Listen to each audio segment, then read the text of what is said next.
حضرت سیدنا امام جعفر صادق رحمۃ اللہ تعالی علیہ نے فرمایا، جو کوئی شعبان المعظم میں روزانہ 700 مرتبہ درود پاک پڑھے گا، اللہ پاک کچھ فرشتے مقرر فرما دے گا جو اس درود پاک کو رسول اللہ صلی اللہ علیہ وسلم کی بارگاہ میں پہنچائیں گے۔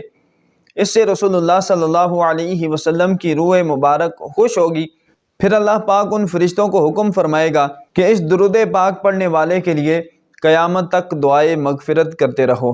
پیارے اسلامی بھائیوں اور سوشل میڈیا کے ناظرین، اہل بیت کے چشم و چراغ حضرت سیدنا امام جعفر صادق رحمۃ اللہ تعالی علیہ کی اس روایت پر عمل کرتے ہوئے ہمیں بھی چاہیے کہ اس ماہ مبارک میں رسول اللہ صلی اللہ علیہ وسلم پر خوب درود پاک پڑھیں کہ شعبان المعظم درود پاک پڑھنے کا مہینہ ہے، جیسا کہ شارح بخاری حضرت علامہ احمد بن محمد قسطلانی رحمۃ اللہ تعالی علیہ اور انہی کے حوالے سے حضرت سیدنا شیخ شہاب الدین احمد بن حجازی رحمۃ اللہ تعالی علیہ نقل فرماتے ہیں، بے شک شعبان نبی پاک صلی اللہ علیہ وسلم پر درود پاک پڑھنے کا مہینہ ہے کہ آیت درود ان اللہ و ملائکتہ یصلون علی النبی اسی مبارک مہینے میں نازل ہوئی۔ شعبان المعظم اسلامی سال کا 8واں مہینہ ہے جو رجب المرجب اور رمضان المبارک کے درمیان میں ہے، اور شعبان المعظم یہ ان 5 مہینوں میں سے پہلا مہینہ ہے جن کا چاند دیکھنا واجب کفایہ ہے۔ وہ 5 مہینے یہ ہیں: شعبان المعظم، رمضان المبارک، شوال المکرم، ذوالقعدۃ الحرام اور ذوالحجۃ الحرام۔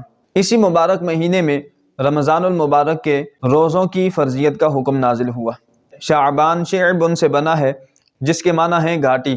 چونکہ اس مہینے میں خیر و برکت کا عمومی نزول ہوتا ہے اس لیے اسے شعبان کہا جاتا ہے۔ جس طرح گھاٹی پہاڑ کا راستہ ہوتی ہے، اسی طرح یہ مہینہ خیر و برکت کا راستہ ہے۔ رسول اللہ صلی اللہ علیہ وسلم نے ارشاد فرمایا، اس مہینے کو شعبان اس لیے کہا جاتا ہے کہ اس میں روزے رکھنے والے کے لیے بہت سی بھلائیاں شاخوں کی طرح پھوٹتی ہیں، یہاں تک کہ وہ جنت میں جا پہنچتا ہے۔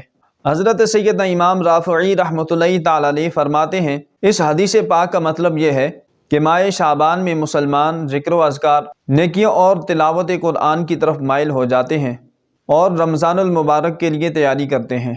لفظ شعبان میں 5 حروف ہیں: شین، عین، با، الف، نون۔ شین سے مراد شرف یعنی بزرگی ہے، عین سے مراد علو یعنی بلندی ہے، با سے مراد بر یعنی بھلائی و احسان ہے، الف سے مراد الفت اور نون سے مراد نور ہے۔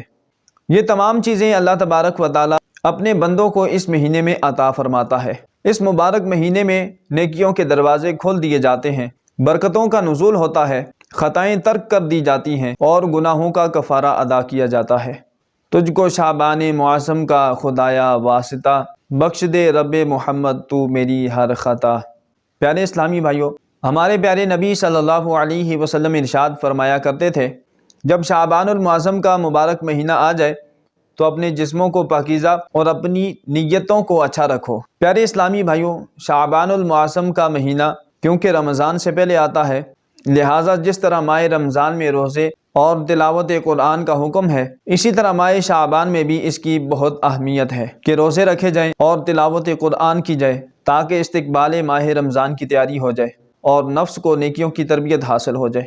حضرت سیدنا انس رضی اللہ تعالیٰ عنہ فرماتے ہیں، شعبان کا مہینہ آتا تو مسلمان تلاوت قرآن میں مشغول ہو جاتے، اپنے مالوں کی زکوٰۃ ادا کر دیتے تاکہ کمزوروں اور مسکینوں کو بھی رمضان کے روزے رکھنے کی طاقت نصیب ہو۔ تابعی بزرگ حضرت سیدنا سلمہ بن کہیل رحمۃ اللہ تعالی علیہ فرماتے ہیں، ماہ شعبان کو تلاوت قرآن کرنے والوں کا مہینہ بھی کہا جاتا ہے۔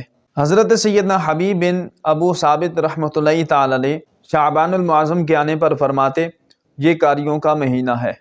حضرت سیدنا عمر بن قیس رحمۃ اللہ تعالی علیہ ماہ شعبان المعظم کی آمد پر اپنی دکان بند کر دیتے اور تلاوت قرآن کے لیے فارغ ہو جاتے۔